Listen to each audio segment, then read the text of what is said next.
ශ්‍රී ලංකාව සහ ඉන්දියාව අතර තරගය අද. ආසියානු කුසලාන 2020 ක්‍රිකට් තරගාවලියේ ශ්‍රී ලංකා කණ්ඩායම සහභාගී වන අවසන් තරගය අද පැවැත්වීමට නියමිතයි.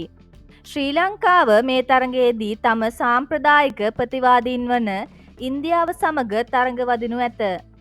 තරගය මෙරට වේලාවෙන් රාත්‍රී 8ට ආරම්භ වීමට නියමිතයි. මෙම තරගය ශ්‍රී ලංකා කණ්ඩායමට තරගාවලියේදී ලැබෙන අවසන් අවස්ථාව වන අතර ඉන්දිය කණ්ඩායම ශ්‍රී ලංකා කණ්ඩායමට දැඩි අභියෝගයක් එල්ල කරනු ඇතැයි ක්‍රිකට් විචාරකයින් පවසයි. ඉන්දිය කණ්ඩායම මෙතෙක් මෙම තරගාවලියේ අපරාජිතව සිටී.